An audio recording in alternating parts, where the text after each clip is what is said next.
Welcome back, guys. I hope you enjoyed that first chapter. Let's move on to something that I absolutely love, which is networking. Networking is so important. Broadening your network, meeting new people, and seeking out those opportunities is one of the keys to success in the modern workplace. So let's dive right into it. What are the objectives for this session? Well, number one, you'll learn why it's important to network. Number two, you'll learn the key pillars to creating a great personal brand, which is going to strengthen your ability to network. You will learn how to handle individual encounters to maximize the opportunity, and you'll practice your newfound skills. So, create a great personal brand and be an amazing colleague. Why? Why are we doing this? Well, creating a great personal brand, being a great colleague is only going to enhance your reputation and improve your credibility. And that is what opens doors and brings opportunities. Generate income. So maybe you have an idea, maybe you have a business, maybe you're looking to monetize your skills. Generating income can only be done by working with the right people and convincing them that you're the right person to work with, or that your product or service is the right for them. Maybe you have a social media following, Instagram, TikTok, etc., and you want to grow your online presence.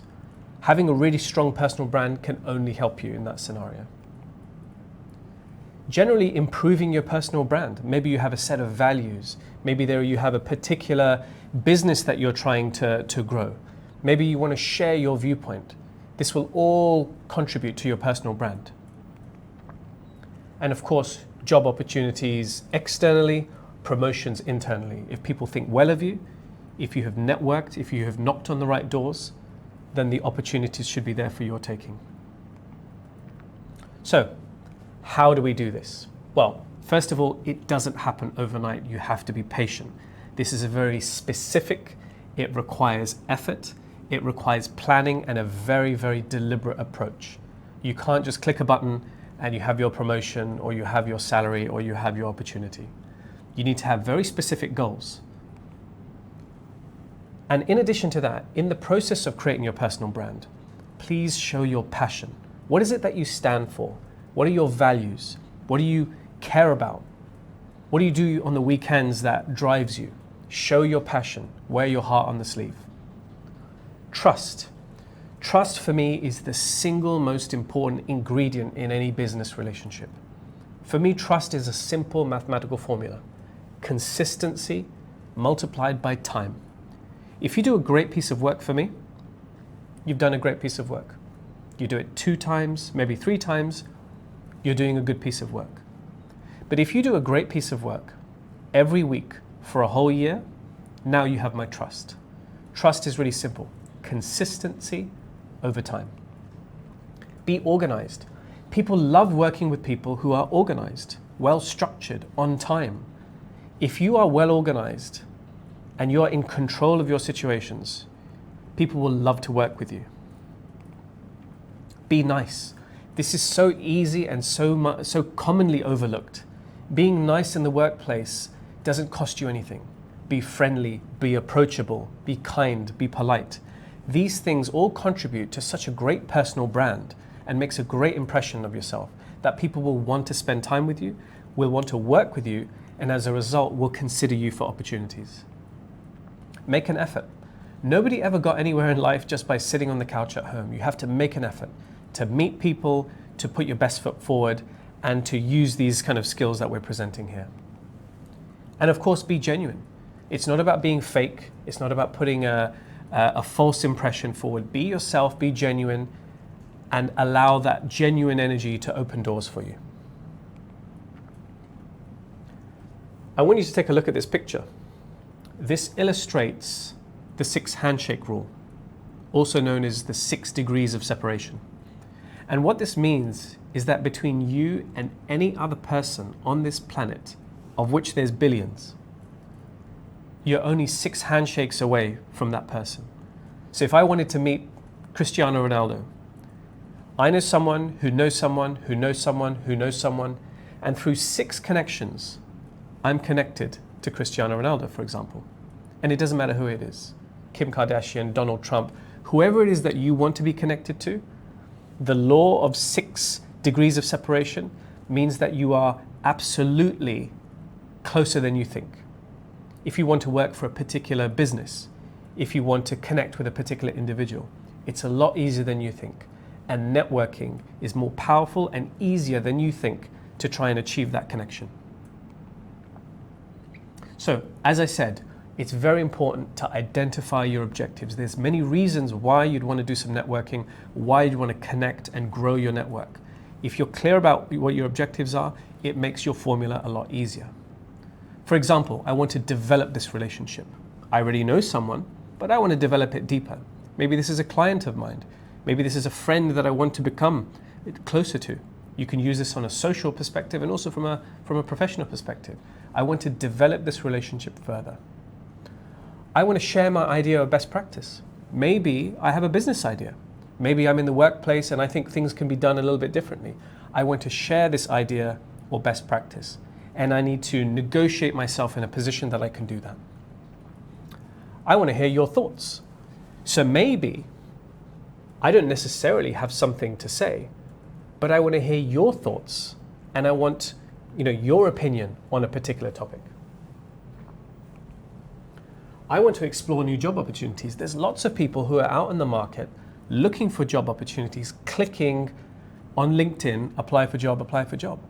That's one way to do it, but there's a more powerful way, a much more organic way. And by networking and meeting people and building deep relationships, those job opportunities, I guarantee you, will come. I want support or advice. Maybe you have a particular dilemma that you're facing. Maybe there's a challenge at work and you want support or advice to try and tackle that. Maybe it's not about them. Maybe it's about you. You just want to build your confidence. It's quite difficult networking. It's not for everyone, particularly if you're a little bit more introverted. It's not easy to approach new people, build the confidence to talk about yourself, talk about your idea, particularly in a room full of strangers. So maybe your objectives for networking is to try and build that confidence. Irrespective, it's really important for you to have clear objectives before you go into any networking situation so that you're clear about what you're here to achieve and how you can achieve that. I want you to take a look at this. This is one of my favorite quotes. It means far more than just the words on the page. Your network is your net worth. If you have a fantastic idea, it's not going to be any good stuck in your head, and it's not going to be any good if you sit in a corner and work on it simply by yourself. Your network really is your net worth. Sometimes certain professions demand that you have a skill set. Maybe you're a doctor or a lawyer or an engineer. But in many corporate environments, it's not just what you know, it's who you know. And the relationships that you build will allow you to open up those opportunities. So what are some of the general principles about networking and building that network? First of all, be generous. It's not about take, take, take. You should be giving before you're receiving. Number 2, please step outside of your comfort zone. If you stay within your comfort zone, you will be comfortable, but you will not grow. Step outside your comfort zone. Push yourself to situations that would ordinarily be uncomfortable. Networking events, messaging someone on LinkedIn, knocking on the door of someone in the office that you haven't spoken to before. Connect the dots. This is one of my favorite principles of networking. Sometimes networking isn't about the singular interaction where I ask for something and you ask for something and we have an interaction.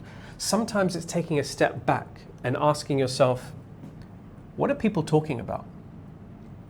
What are the trends that I'm seeing? What are businesses investing in? If I have a particular sector that I'm allowed to, education, medicine, healthcare, AI, digital, what are the trends in this sector? And also, I've had a conversation with person A and person B. Can I connect the two of them together? I don't have anything to gain from this, but maybe you're a teacher, I think you guys should connect together. You're an engineer, you guys should connect together. And so being a connector, being an aggregator is very, very powerful as well. Sometimes be useless. Networking isn't all about take, squeezing every drop of the lemon. Sometimes you'll come across, as I did a few weeks ago, in a position where you're speaking to someone and you're in completely different industries, in different regions, in different phases of your career, and actually just enjoy the interaction. It's not always about what can I do for you, what can you do for me. It's great when you can. Be generous, of course, but sometimes it's okay just to have a nice conversation and be useless, because at the end of the day, it's a numbers game. It is about quality, absolutely, but it's also about trying to meet lots of new people and grow your network. Be patient. You can't plant a seed today and expect a tree tomorrow. You have to be patient. Sometimes the relationship that you grow today will only bear fruit in 5 years' time. And similarly, in terms of being generous, maybe you can't help someone today, but maybe in 5 years' time, you're going to be able to help them. And of course, don't focus only on the new. You have an existing network. Maybe you need to focus on building deeper relationships with your existing network than necessarily growing to a new network. Let's take the example of a social media account. Let's say you have 10,000 followers. It would be nice for you to grow that to 20,000, 30,000 followers. That would be great. But also there's logic in saying maybe I need to engage my 10,000 followers better. If they're paying customers, maybe I need to engage them better and to try and provide more value to them. And that would be more beneficial to me than necessarily growing to 20 and 30, quality over quantity. So please do grow your networks, but don't just focus on the new. It's worth also developing relationships that are deeper with your existing network. Through practice and practice and practice. Practice makes what? Absolutely not. Dismantle that belief system. Practice makes improvement. You can always better your best. You can always go beyond anything that you have ever done. You'll never hit a state of perfection. So what do we learn from that? Practice absolutely gets you better and better and better. Going out there, putting yourself out in uncomfortable social situations can only be beneficial to you. Having lots of conversation is going to be beneficial to you. But also remember, there's no such thing as perfect. You can improve, but there's no such thing as perfect in this situation. So what about individual encounters? Let's say you're at a networking event or you're at a business meeting and you have an opportunity to introduce yourself. Well, first of all, you're obviously going to go back to chapter 1 and you're going to practice your elevator pitch. But in addition to that, take the first step. Be confident, be bold, be open. Go and shake someone's hand and say, hey, good morning. I noticed that we were in the same meeting. I wanted to come and say hi. How are you doing today? How did you find this meeting? Take that first step and break down that barrier. Secondly, ask about them. People love to talk about themselves. So that's a great icebreaker. Tell me about yourself. What brings you to this conference? What brings you to this meeting? You know, how long are you in town for? Ask them about them. People love to talk about themselves. And of course, active listening is very important. It's not simply about asking the question and then forgetting about the response. Replay back to them. Make connections between what they're saying and what your experiences might be. Be empathetic. Maybe they're talking about something that they're passionate about. Maybe they're talking about something sad, something happy. Show empathy. Be genuine in that interaction. Be curious. It's so important. And it's so important in today's day and age to be in a constant state of learning. That's why you're here on this course, because you want to improve yourself, to develop yourself, and you clearly are someone who wants to learn and develop. Curiosity is a way forward for that. When you meet new people, it isn't just about telling them what you're about, what you want to sell, what your story is. Be curious about them. Ask them about them, but maybe they've told you about their product or service. Maybe they've told you something that's piqued your interest. Be curious, ask questions. It will make you look like you're a very switched on and active listener, and it could lead to something. And of course, like I keep saying, it's not about being fake. Be yourself. Be genuine, be your authentic self, and let that personality shine through. What else? Number 1, practice your elevator pitch. You literally will go into every situation, in any networking event, any situation, people will say, can you introduce yourself?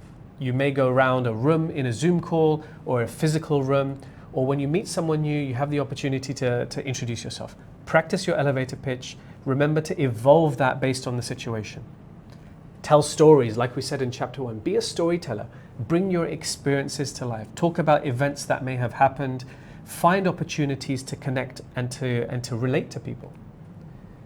Be a connector and an introducer.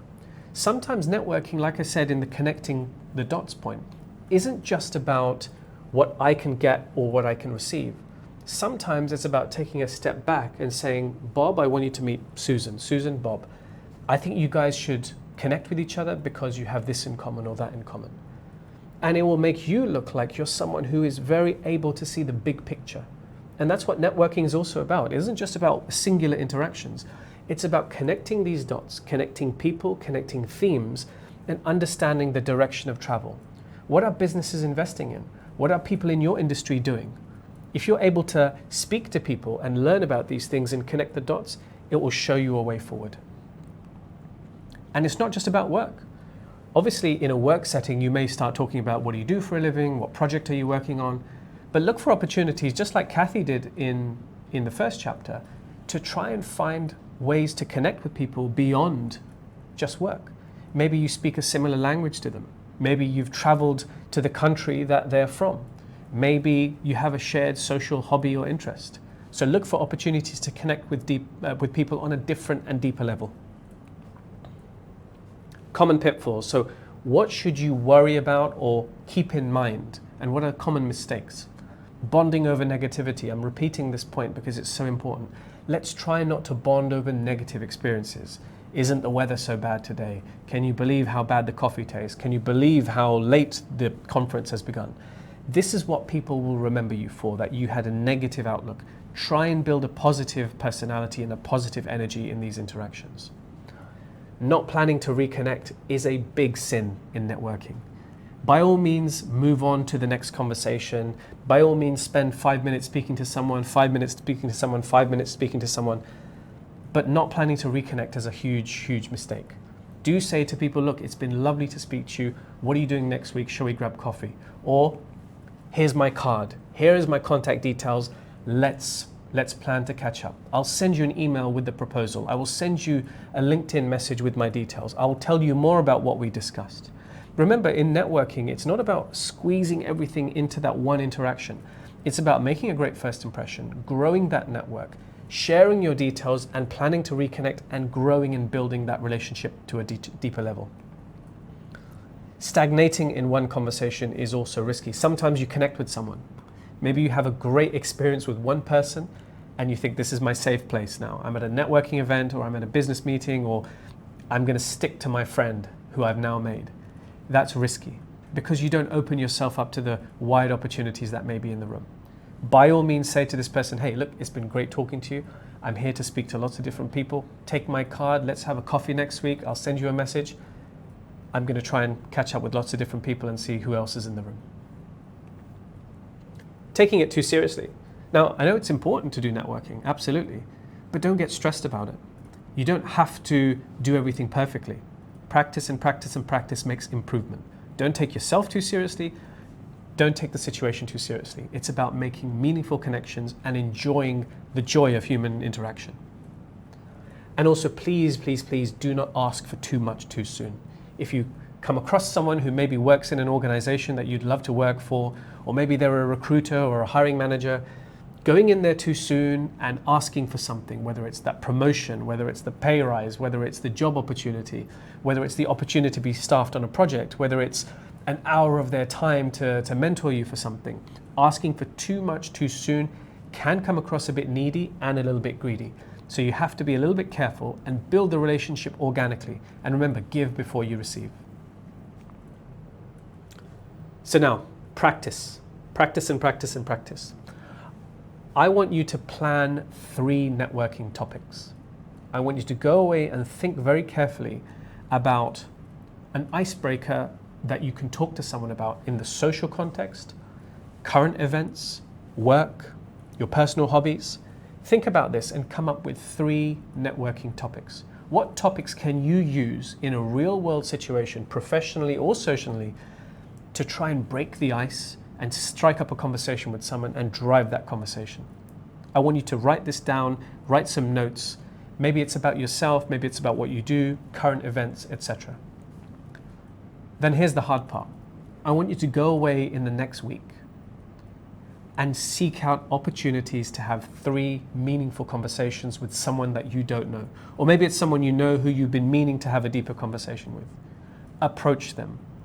Find the right opportunity. Be open in your posture, be open with your eye contact, with your communication style, be genuine. Think about all the principles that we've been discussing so far and have 3 meaningful conversations. And then when you go away and write about that, very briefly reflect on it. What went well? What didn't go well? And how can you improve on that? This is your first step to opening your mind and your horizons. I would love to hear your reflections. How did those conversations go? What did you learn from this chapter that you didn't know before that you put into practice in these 3 conversations? You have 7 days. Please go away, have 3 conversations, ideally with a complete stranger, but it's okay to have that conversation with someone in your workplace or in your social network that you've been meaning to have the conversation with. Find a conversation topic, drive that conversation forward, ask about them, share your experiences, and reflect on how it made you feel having those conversations. Was it really awkward? Was it really difficult? How did you manage? I would love to hear your thoughts, and I'd love to hear your reflections and provide you some feedback. So, what are the top 5 takeaways from this networking chapter? Number 1, practice and practice and practice. It builds confidence and slickness. Number 2, there are many motivations for networking. Think very carefully about what your motivation is and stick to those goals. Number 3, being genuine and generous is key to success. Number 4, networking isn't just about speaking. It's made up of active listening as well. And number 5, networking involves being patient and connecting the dots. Remember, you can't plant a seed today and expect a tree tomorrow. Thanks, guys, and good luck.